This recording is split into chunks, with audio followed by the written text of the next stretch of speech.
জনস্বার্থে ভিডিওটি শেয়ার করবেন। বিসমিল্লাহির রহমানির রহিম। আসসালামু আলাইকুম। মানবতা এখনো বেঁচে আছে, আসলে মানবতা এখনো বেঁচে আছে। আমি যে স্থানে দাঁড়িয়ে আছি এবং যে স্থান থেকে আপনাদের সাথে কথা বলতেছি, এটি হচ্ছে নীলফামারী সদর ইউনিয়ন সোনারয় ইউনিয়ন উলটপাড়া স্টেশনের পাশে এই রেলগেটের কথা বলতেছি।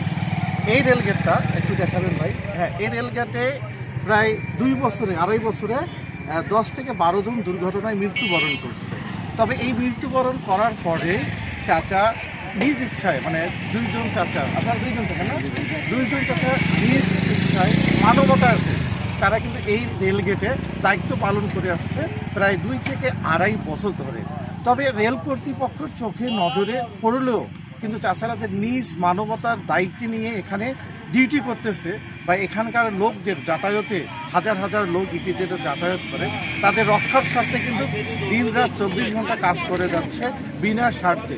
তবে রেলওয়ের কর্তৃপক্ষ যদি এই 2টা চাচার কিছু ভাতার ব্যবস্থা করে দিত, টাকা পয়সার ব্যবস্থা করে দিত, তাহলে ভালো হতো। কি চাচা, ভালো হবে না? চাচা, এখানে কতদিন থেকে ডিউটি করতেছেন? মনে করে 2 থেকে 2.5 বছর।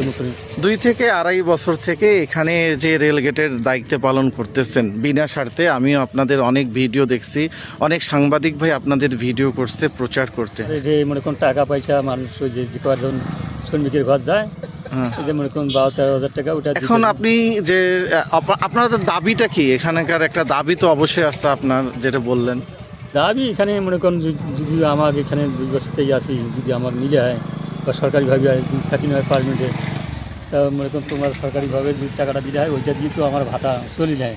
তো এতদিনে আপনারা পাননি কোনো কিছু? না, কেউ আপনাদের সাথে যোগাযোগ, রেলওয়ে কর্তৃপক্ষ কোনো যোগাযোগ পায়নি, কেউ যোগাযোগ করতেছে না। তারপরও নিঃস্বার্থে এখানে আছেন? নিঃসন্দেহে আছি আমি।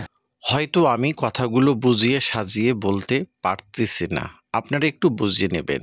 নীলফামারী সদর সোনারয় ইউনিয়ন উলটপাড়া রেল স্টেশনের পাশে এই রেলগেটটি। এই রেলগেটটিতে কোনো গেটম্যান নেই। প্রায় 2 থেকে 2.5 বছরে 10 থেকে 12 জন শ্রমিক, উত্তরা ইপিজেটের শ্রমিক এখানে ট্রেনে দুর্ঘটনায় অ্যাক্সিডেন্ট হয়ে মৃত্যুবরণ করে। তখন থেকেই 2 থেকে 2.5 বছর যাবৎ ধরে চাষারা এখানে মানবতার তাগিদে, মানবতার ফেরিওয়ালা হয়ে এখানে নির্সাথে দিন রাত 24 ঘন্টা বৃষ্টিতে ঝড়ে এখানে কাজ করে আসছে এবং হাজারো শ্রমিককে পার করে দিচ্ছে নিঃস্বার্থে।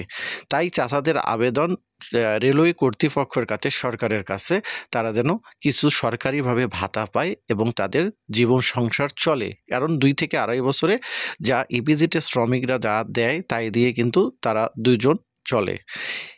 অবশ্যই আপনারা শেয়ার করবেন এবং রেলওয়ে কর্তৃপক্ষের চোখে যেন এই ভিডিওটি যায়, চাচাদের পাশে একটু দাঁড়ায়, তার চাচাদের কিছু ভাতা এবং টাকা দেওয়ার ব্যবস্থা করে দেয়। তাহলে চাচারা আরও সুন্দরভাবে জীবনযাপন করে এই সাধারণ জনসাধারণকে এই রেলগেটে পার করে দিতে পারে। 2 থেকে 2.5 বছরে কোনো অ্যাক্সিডেন্ট বা দুর্ঘটনা এখনো ঘটেনি এই রেলগেটে। চাচারা চাচ্ছে সরকারিভাবে কিছু ভাতা পাক। জি হ্যাঁ দর্শক এবং সাংবাদিক ভাইয়েরা, আপনারাও একটু আসবেন, দেখবেন, চাচাদের কথা তুলে ধরবেন। আমি সামান্য টুকু তুলে ধরলাম এই ভিডিওর মাধ্যমে।